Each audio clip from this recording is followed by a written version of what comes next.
Hello and welcome back to Tales Untold. I'm Erica. And I'm Wyatt. Today we are discussing haunted homes, but we're going to start with the listener submission. This comes from a small mining town called Bargoed in the south of Wales in the UK. At the time, it was known as Gladstone Villa, and it was submitted by Andrew Dexter, who lived in this home from 1969 to 1978. Andrew and his family had a lot of typical haunting experiences, like apparitions, flickering lights, and moving objects, stuff like that. And it's interesting to me that a lot of these happenings started to take place soon after he was born. And he also goes on to talk about a baby that died in that house from a young couple that lived there in 1924. This baby was only 4 months old. I'm wondering if maybe his birth triggered a lot of these experiences. Whose birth? Andrew Dexter's? Or? Yeah, because he said that from his mother's account, obviously, because he was a baby, but that a lot of the happenings started right soon after he was born. I was wondering if maybe that was part of the trigger. And there was also the mother of that baby died in the year after he was born, 1970. So that could be also connected to why these things started happening. Interesting. And then it got turned into a bar that did not last. And when was this? When it got turned into the bar? Yeah. I think it was 2009. I think, and then I think it went down soon after. So what is it now? It is now a nursing home by the name of Thai Park. Interesting. Yeah. And is there anything like haunting still going on?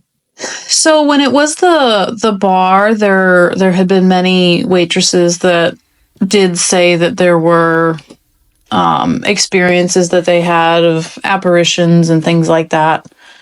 Your typical haunted stuff.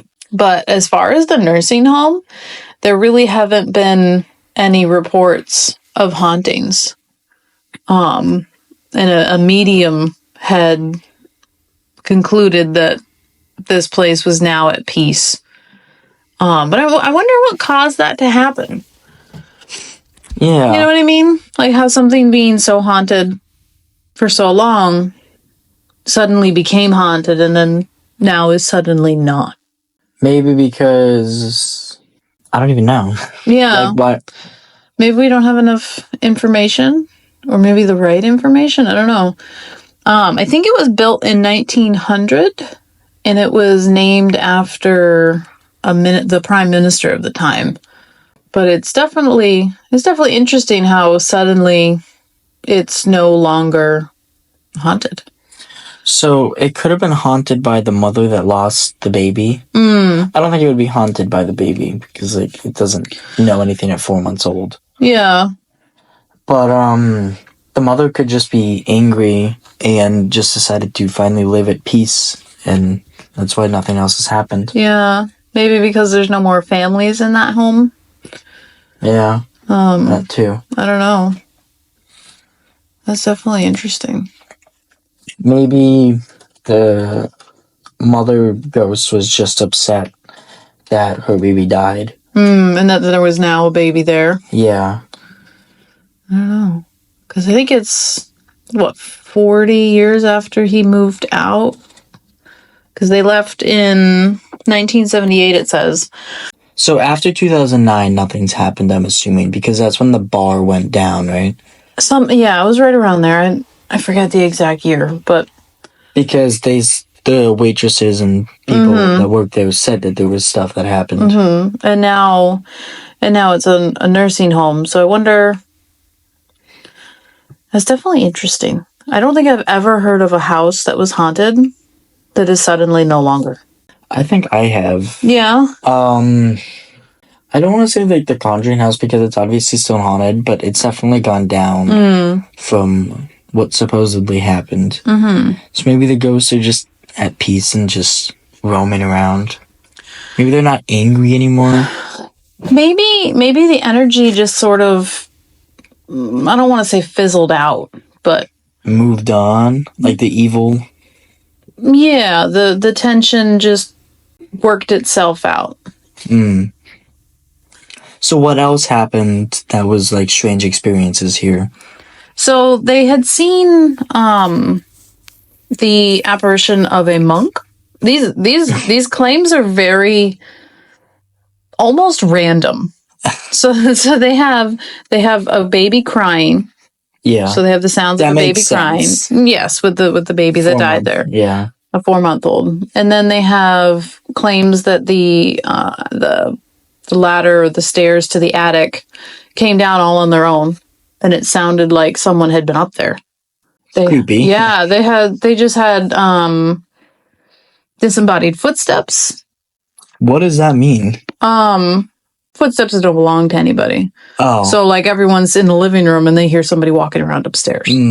I've never heard it be called disembodied footsteps. I've just heard it like, I think that's what it's called.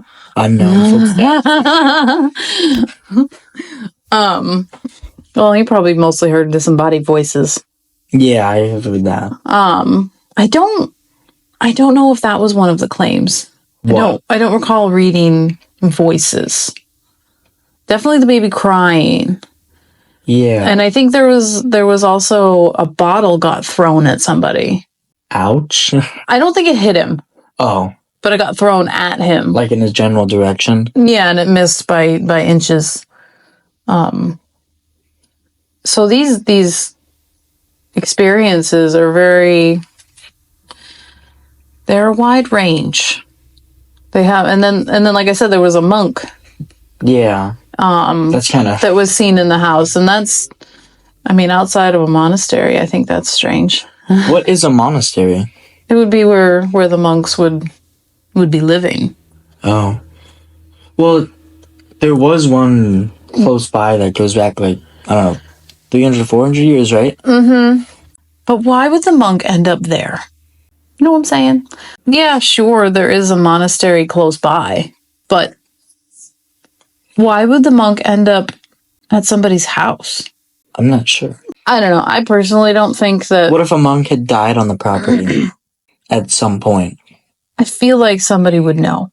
So Andrew Dexter actually did a lot of research to see who had died at the property and those sorts of things, which is how we know that baby had died there. Yeah. So I would imagine somewhere in his travels he would have found that the monk was murdered and or died at that villa. Yeah. So like, why is it called Gladstone Villa? Like, what is a villa? A house. Oh, all right. I don't think that ghosts, if you will, are going to travel. No, I've never really heard of that. I've heard of like spirits latching onto people. Right. But that maybe there's something about the villa that does attract, or is a good beacon. Yeah, a good beacon for the energy of a ghost. Because it seems strange that a monk would end up there. Why didn't he stay at the monastery? Wouldn't that be the place that he would want to be? You know, to remain close to his God? Wouldn't that be... Yeah, that's interesting. I feel like that would make more sense than going to a house down the road or down the block. I forget how close it was. Wasn't the house converted into a hotel at one point? Yeah, it was part of the bar. It was like a restaurant combo there. I did find some pictures of that. It was kind of hard actually to find a present day picture of it. I don't know if I believe that ghosts travel like that.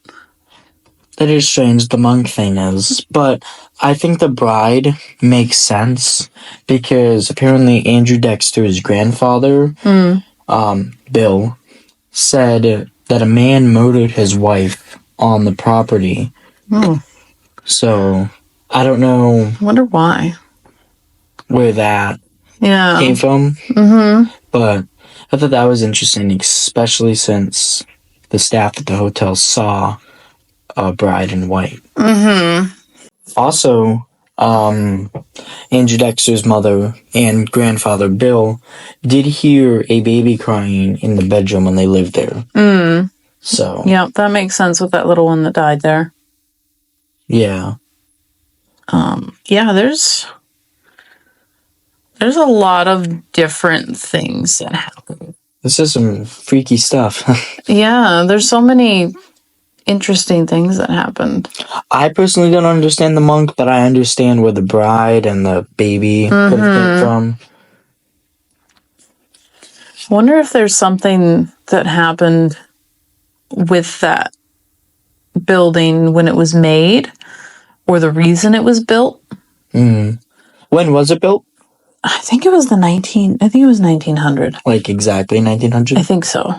It is really strange because it does say 1900, but it doesn't say who built it. It doesn't really have a lot of specific information about the actual construction of this place.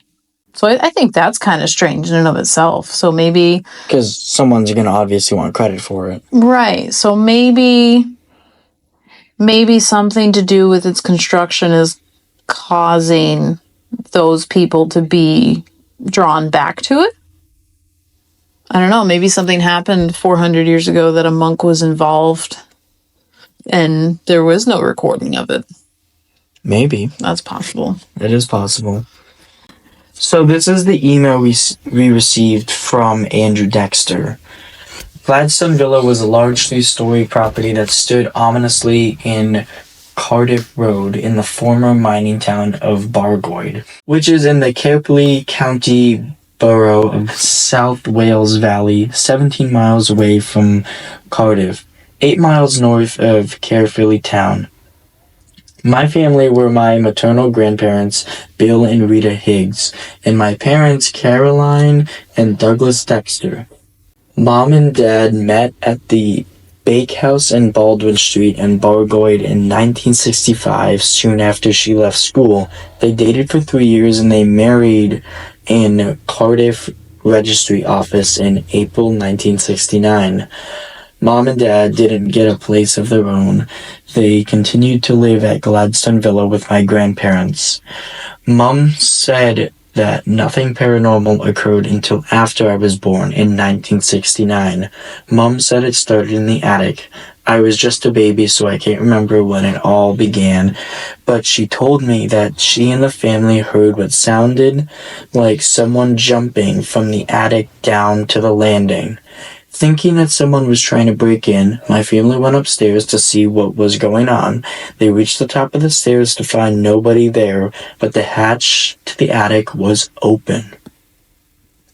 From there on, there was daily activity. It eventually occupied itself in the main bedroom, which was my grandparents' room. There was regular footsteps heard every evening, occasionally during the day. One of the family members would turn the volume of the television down to hear it more clearly as it walked slowly above us. The pillow in my cot was torn in half. I wasn't in it at the time. Graham Jones was a local curate who was at St. Guidi's Church in Bargoed. He was contacted to bless the Gladstone Villa property. After a few short prayers, he left. Before he went, he told the family, "Watch the baby." It was quiet for a while. No incidents had happened, but it did return. The same old routine on a daily basis, footsteps in the master bedroom, minor poltergeist activity, and the rare sighting. As I got older, I saw the poltergeist activity with my own eyes. I saw brown coaxial cables being pulled from the back of the television, but no damage was done, thank goodness. My mother saw the full solid figure of a monk standing behind the sofa as my grandmother Rita was reading a book. Granddad Bill and I were watching TV, so only my mother saw it. She later described it in detail as a short man with a brown habit and a hood over the head so she didn't see his face. Lights would go off and on, and it got so bad that my mother, Caroline, Nana Rita, and I slept on sofas. The vibration from the traffic, lights would go on and off, and it got so bad that my mother Caroline, Nana Rita, and I slept on sofas downstairs with the lights on. This property actually convinced a skeptic. She was in the form of Ivy France. She didn't believe us when we told her it was haunted, checking the main bedroom saying, "It's the vibration from the traffic outside causing it," with her thick Welsh accent. She eventually witnessed it personally, and in time she contacted a medium she knew. John Matthews arrived and asked the family questions before he started. He then began to challenge the spirit by tapping the ceiling to get a reaction. Sure enough, it promptly responded by knocking back at him. John went into a trance to make contact with it. He wasn't successful in getting a name, but he confirmed the obvious. There is definitely a presence here, and it's an earthbound spirit. It's got unfinished business, something it didn't accomplish in life. Before he left, he covered the bedroom with flour and sealed the room. He came back the next day, and foot impressions were made in the flour. Far too much went on to explain here, so please do a thorough research into this case. Bargoid police were involved, claiming my father was involved in playing pranks. We left in June 1978. The McBurney family took over eventually, and my childhood home was converted into Reds Park Hotel.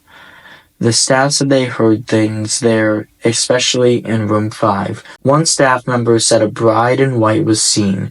This made no sense to me, but in 2009, I found out interesting details from the Bargoid Library. These details can be found in other sites as well. Gladstone Villa was named after the Prime Minister William Gladstone. There was a monastery close by that goes back some 400 years. My grandfather Bill said a man murdered his wife at the property. This may explain the bride in white seen by the staff at Red's Hotel.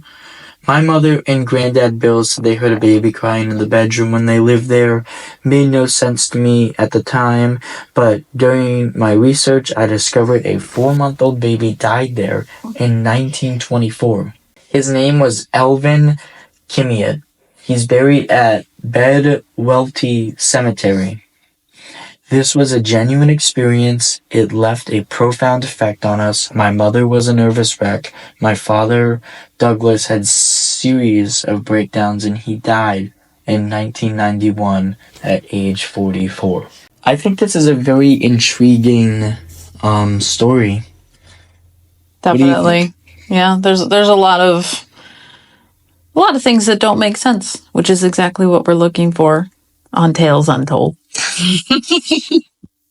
Thank you so much, Andrew Dexter, for giving us an idea. And if any other listeners have ideas, please comment down below or email us at talesuntold.contact@gmail.com.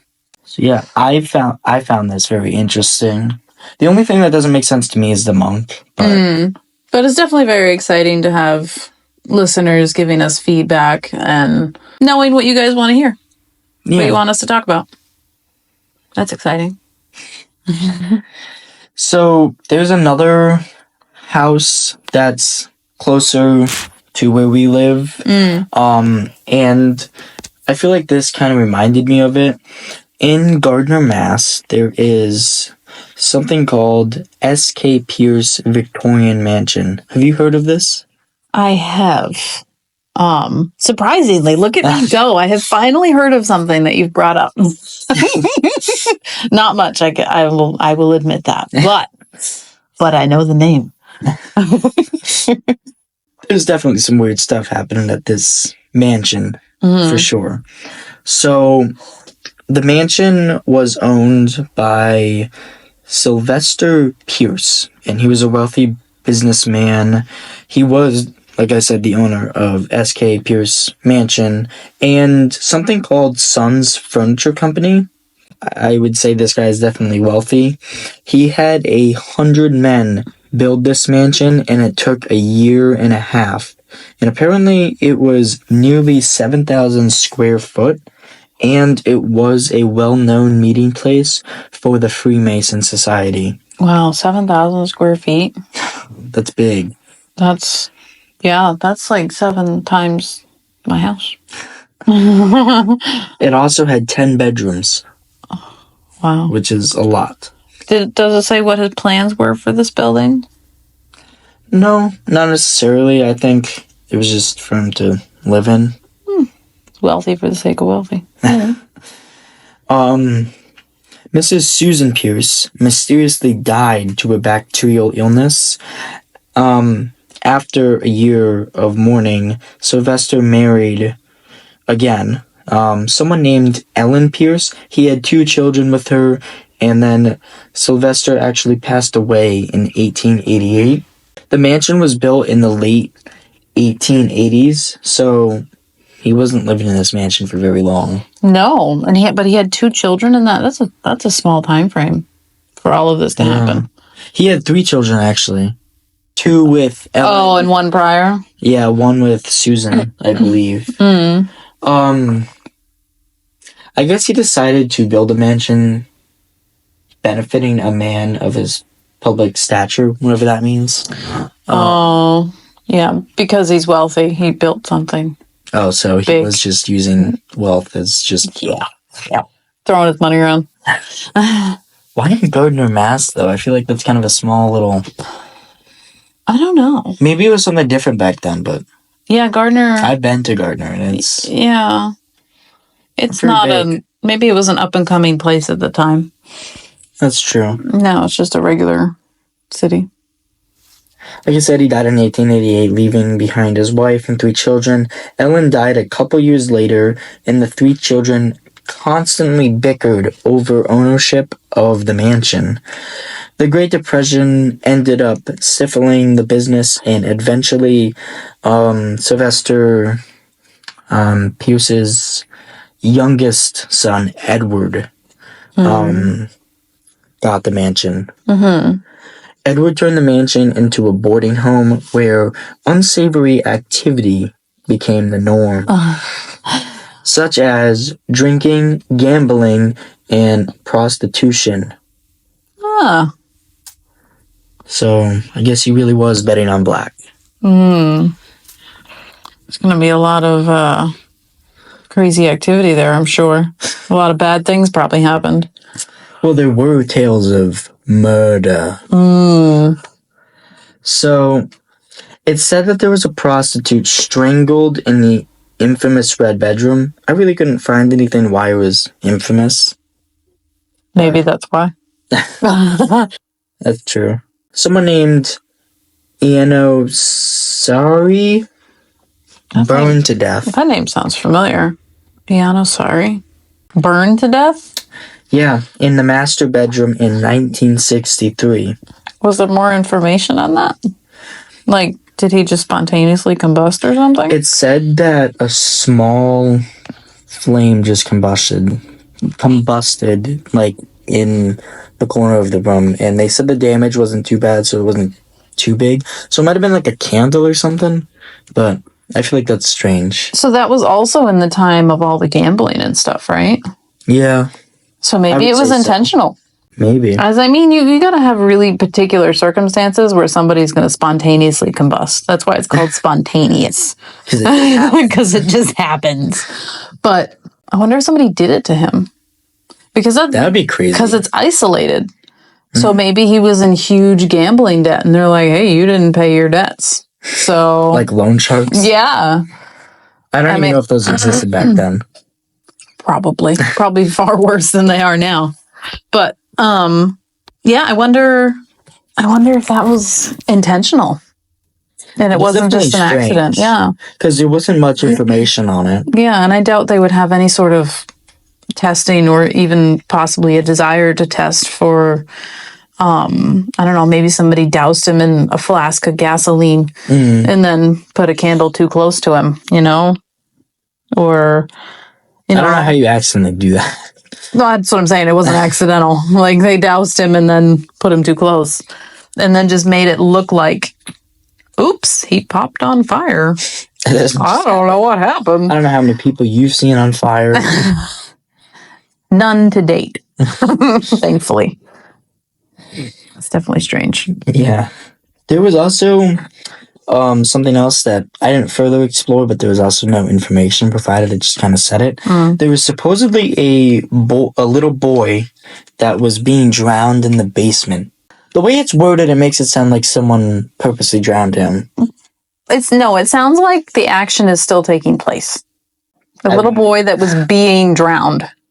I got that right off the website. So does that mean he was saved? Does that mean...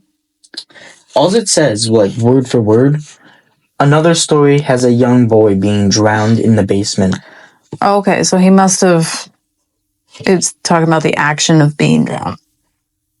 So did he survive, do we think? I mean, I don't think so.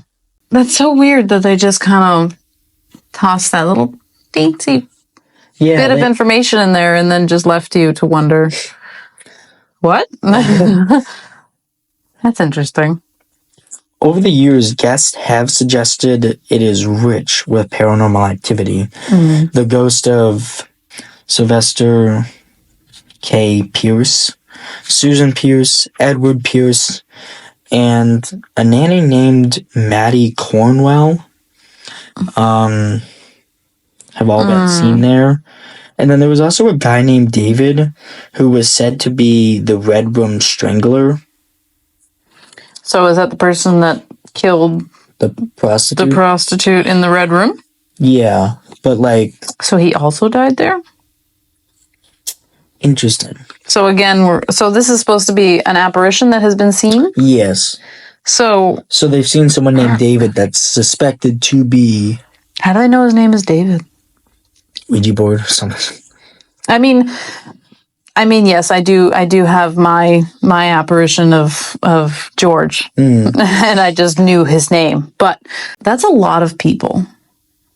Like, I had one isolated incident. Yeah. And then my mother also did in the same house within a couple years of each other. But this is how many people? Quite a few. Hold on, let's count them. A handful? 1, 2, 3, 4, 5 so far, but there's a couple more that guests have also seen. They've seen a young boy, a younger girl, a prostitute, and unnamed dark entities, whatever that means. That's a lot of sightings. That is. So, and everything's kind of backed up, I feel like. Well, yeah, but in this kind of thing, you could kind of be experiencing what you want to experience. Like if you go somewhere, right? And you're expecting something, you're gonna. Right. We've talked about this a lot. So you go to this mansion and you're getting a tour, and you have all of these. You're getting all of these stories and all of this information of all these terrible things that have happened in this place. And then you see a shadow out of the corner of your eye. Your brain is going to make up a reason as to why you're seeing this. So, yeah. Whether that's logical or... I mean, it's both logical and supernatural. So, your brain is trying to make logic out of something bizarre. Yeah. So, yeah, you're probably seeing something. There's certainly negative energy in this place. For sure. Because there's a lot of terrible things that have happened. But it's a lot of incompleteness, for sure. Yeah, I feel like that it's very vague. Like they don't give enough information or a source. But guests have experienced anything from voices, chanting, full-body apparitions, moving furniture, screens flying off windows, slamming doors. Guests have also claimed that there have been footsteps heard on the stairs and in the halls, sudden temperature changes, foul odors, shadow people, ominous lion roars, which can shake the house, apparently. Well, that's new. I've never heard of that. I haven't either, but many people believe that it is Mr. Pierce himself imposing his displeasure with the current state of his mansion. Is it in disrepair? No, I just feel like I wouldn't be too happy if I built a mansion and I died and it was used for Illegal activities. Yes. Yeah, he's probably angry at that. But I mean, in this day, it's not. Well, I mean, it's also been turned into a tourist attraction and not an actual house, so That's that could true. be it. Yeah, he could be angry that he has people bustling through it trying to experience the afterlife. Yeah. You can stay overnight too, can't you? I'm pretty sure. But I thought it was weird that it's a lion roar. I've never heard that It's very specific. anywhere. Yeah. I don't even know if I've ever heard a real life lion roar. No. Only on like the MGM logo. I don't. Yeah, I don't think I've ever heard a real lion roar. I don't think I have either, and I've been to zoos. Interesting. And it's in Gardner. It's not like we're in Africa where, there might actually be a lion. I don't know. A lion in the basement that just randomly roars. Yeah. Maybe somebody had a lion during all those illegal activities. Yeah, maybe. I mean, it's not unheard of. Absolutely not. Especially people with money. They have a thing for lions. Especially with Edward. Wasn't he left like probably a good chunk of his father's wealth? Yeah. Well, I mean, it did say that a lot of it was used up after his death, and then when they were fighting over it because there was the Great Depression. So I'm sure some of it was lost, and that's probably why the youngest son ended up having to turn to gambling in order to keep and or gain back his wealth. Yeah. Other guests felt the presence of hands actually pushing them.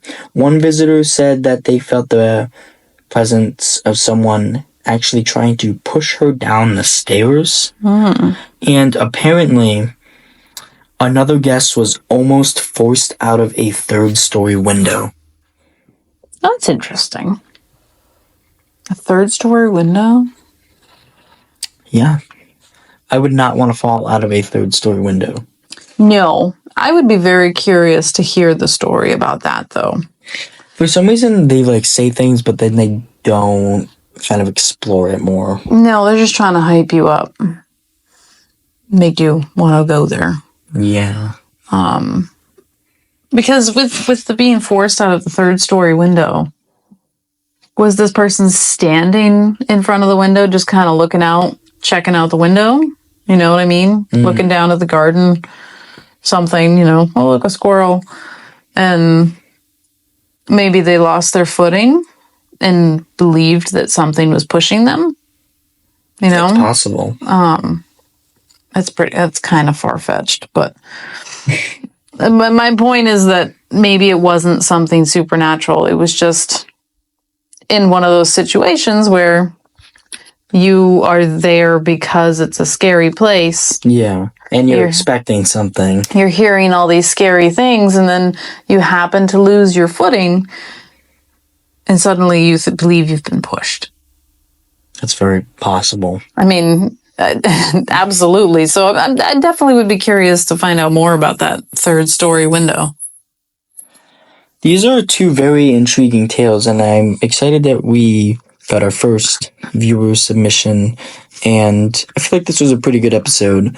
So next week on Tales Untold, we will be revisiting an old friend, Slender Man. The one that wouldn't let us record. Hopefully this one works out. He'll let us. He will let us. It'll be all for him. It'll be all dedicated to Slender Man. So hopefully our audio doesn't mess up this time. Hopefully not. Thank you for listening. As always, if you have any ideas, please leave a comment for us or send us an email. I'm Erica. And I'm Wyatt. This is Tales Untold.